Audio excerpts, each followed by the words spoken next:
My Little Pony Generation 5 has continued its journey with a special that came out on May 26, 2022. And man, it is a crazy 42-ish minute ride of humor, cuteness, confusion, and a bit of getting used to. But before we begin, just know that there are big spoilers in this video, so if you don't want to hear any spoilers before seeing the special, I don't recommend watching further. And just as a heads up, this isn't serious, this is just a little extra something for the hell of it. This is just for fun, there ain't no intentions of offending anyone. Because at the end of the day...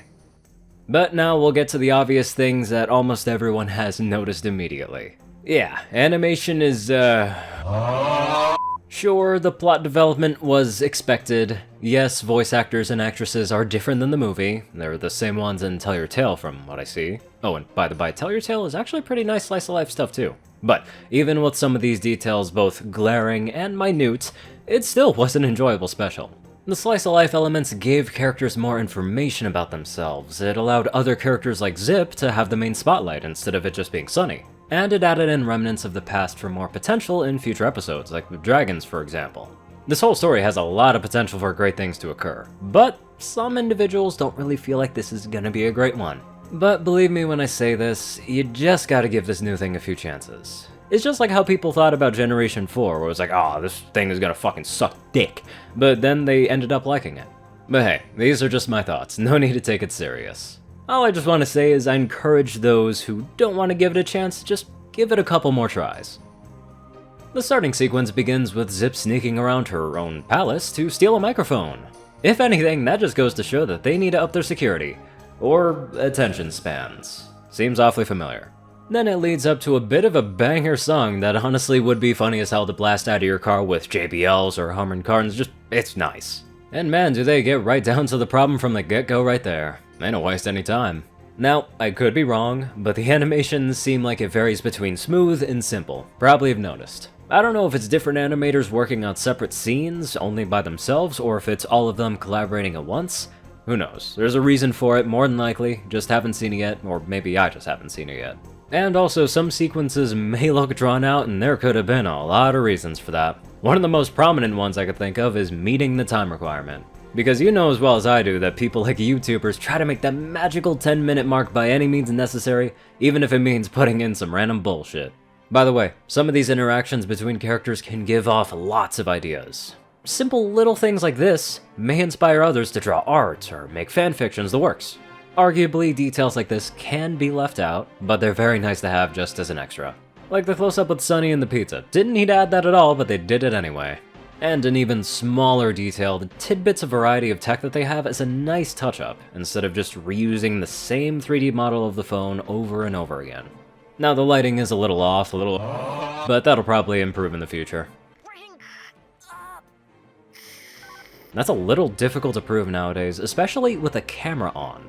You're the one I need here, studying my every move and representing the royal family. That sounds familiar. Seeing Morph Hitch is just great. At ease, deputies. Did they eat Sprout? Thursday, noon, beach. You know Pinky would be proud of Zip for her knack of investigation. Yeah! The lighting effect looks so nice here. Can you imagine if that egg was somehow related to Spike? Oh, that'd be crazy. You know, this whole sequence kinda reminds me of some staff members that you'd meet in a game or on Discord, you know, send a complaint ticket. Oh, I'm too busy to deal with it right now. Oh, I'm gonna check on my Discord kit. Hour 5. Jesus, she looks miserable. Oh, apparently Vine's back. Or crystal glitches. It is so jarring how you can see the follicles of hair on them now. If there's ever an emoji like this in there, I am probably not gonna stop laughing for days on end. This is just another one of those songs that is catchy, so catchy. Don't even know how to use it. Man, at this rate, Posey should be Sprout's girlfriend. I love how each character has their own style of bed. It's a nice little personalization. The misery of this festival kinda reminds me of stories that you might hear of people going to conventions, but from what they said, it sucked ass for them. I thought unicorns would have had the bigger advantage here. Be nice! Sheriff's orders! Be nice, Sheriff's orders. I cannot believe he said that. Correct me if I'm wrong, but I have not heard of that in this show as a whole before. Probably has for her dad, though. I'm sorry. I can't tell if she just knows how to fly or use magic, or if she has been somehow practicing. Either those two, or she's using aim assist console commands. Earth ponies having this kind of magic makes sense, especially from their origin story of farming. Maybe we can invent new magic. New magic? So they can make a magic bomb?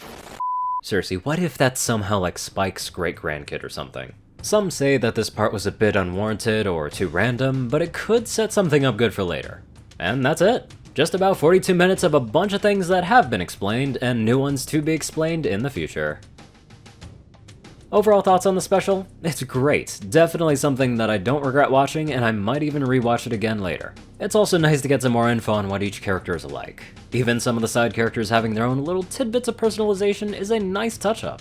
Now, some of the scenes may have felt out of place or awkward at times, and the lack of new species may be because they're developing the 3D models of what they look like, because we just got dragons. And who knows how long they've been trying to make them look like. But overall, a very good start to what they can do up ahead. But hey, these are just my own thoughts, so don't take anything of what I say to heart. It's just some extra insight on things with a neutral standpoint. But at the end of the day, always remember this. That is there. Anywho, I hope you enjoyed this little... I don't even know what to call this thing, but hopefully you enjoyed it.